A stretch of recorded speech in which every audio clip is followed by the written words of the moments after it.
네, 오늘은 왜 책을 읽는가라는 샤를 단치의 작품의 한 꼭지를 같이 공유해 보겠습니다.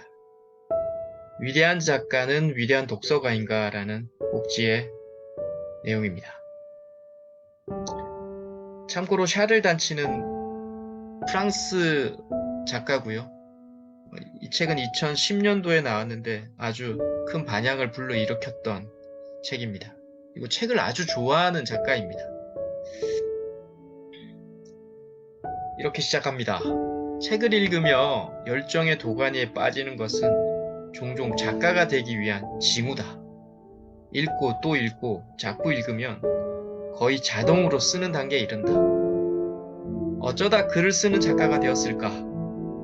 먼저 책을 읽었기 때문이다. 라고 이야기합니다. 네.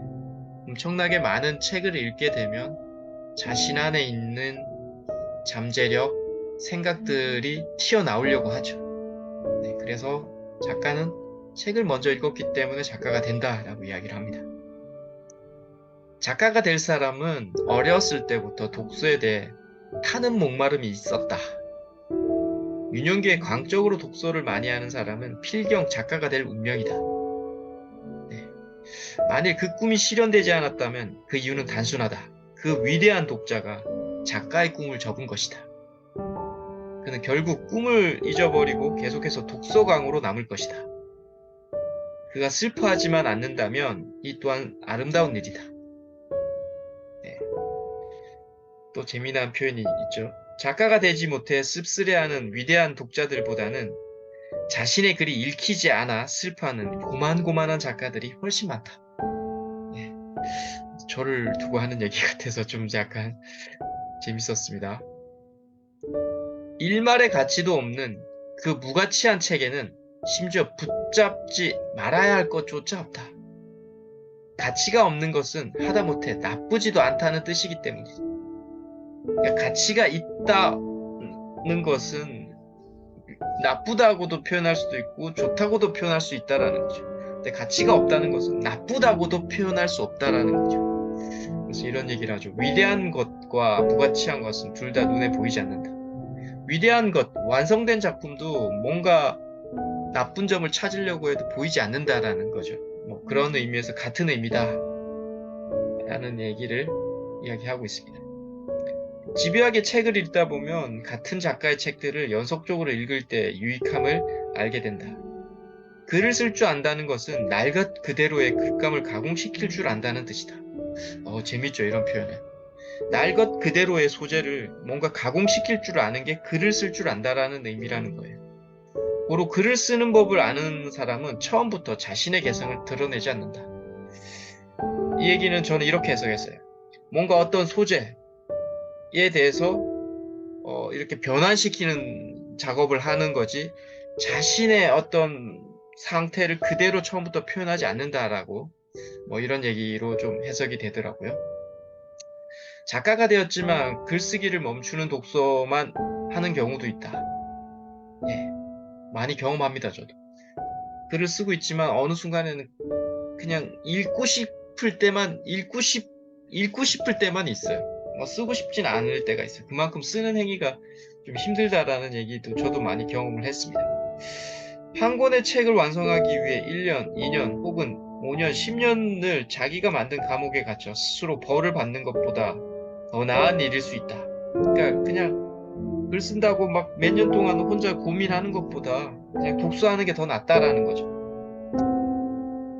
또 재밌는 표현이 다른 재능이 있는 이들이 많은데 굳이 무능한 자신을 채찍질할 필요는 없지 않는가. 그러니까 자신 안에서 너무 계속 끌어올리려고 하지 마라. 정말 이 세상에는 수많은 위대한 작가들의 책들이 있는데 그걸 보는 게 낫다라는 얘기를 하는 거죠.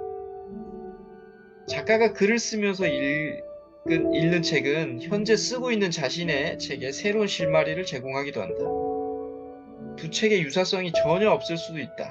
그러나 놀라운 사실은 작가들의 동질성은 바로 그런 틈새에 있다는 점이다. 실제로는 없지만 틀림없이 있다고 말할 수 있는 그런 것 말이다. 네, 충분히 공감이 돼요. 뭐 글을 막 쓰다가 막히거나 할 때 어떤 책을 보면 어떻게라도 연결시킬 수 있는 힘이 생기고 있더라는 거죠. 그래서 저자가 어떻게라도 연결시키기 위해서 정신을 집중하고 있기 때문에 그 각각의 전혀 다른 책이지만 동질성을 찾을 수밖에 없더라. 네, 그리고 또 뭐 약간 영성적인 얘기로 세상은 모두 연결되어 있죠. 네, 그래서 저는 글은 은유다라는 이런 표현을 좀 자주 합니다. 다 연결시킬 수 있기 때문에. 우리가 사유하지 않았기 때문에 연결시킬 수 없는 거지. 끊임없이 깊이 사유하면 다 연결시킬 수 있다. 제가 좀 많이 주장을 하죠. 작가에게 글을 쓰지 않고 독서에 열중하는 시기가 있다. 책을 쓰지 않는 시기, 작가는 깊은 동굴 속에 웅크린 짐승처럼 사회와 차단된 채 살아간다. 그러다 글을 완성한 다음에는 또다시 다른 작품을 쓰고자 하는 갈망에 사로잡혀 창조의 세계로 되돌아온다. 저는 이 되돌아온다가 좀 재밌었어요. 보통은 창조의 세계로 되돌아간다 뭐 이렇게 했는데 이 샤를 단치는 되돌아온다라는 이 창조의 세계가 본인한테는 상수라는 거죠. 네, 좀 역시 좀 이 단어 하나에서 글쟁이들은 조금 이렇게 의미를 두는 것 같습니다. 어떤 사람은 지성과 교양이 아주 높을 뿐 아니라 매우 해박하기까지 하다. 그런데 글을 쓸 때는 전혀 그렇지 않다. 참 난감하다. 글을 쓸 줄 모른다는 것은 무엇을 의미할까? 그건 독서할 줄 모른다는 얘기다. 네, 글을 쓸 줄 모른다는 얘기는 독서할 줄 모른다는 얘기라고 이야기합니다. 글의 표면적인 세계뿐 아니라 진짜 주제, 진짜 현실도 읽어야 한다. 인물의 정신도 읽어야 한다. 수사 뒤에 감추어진 소네트와 송가는 물론 반복적으로 등장하는 말과 그다지 믿을 수 없는 화자의 진술 등 그 문장을 구성하는 내적인 동기 역시 놓치지 말아야 한다. 안무만이 춤의 전부는 아니다. 뭐 이런 얘기를 합니다. 네, 이상입니다.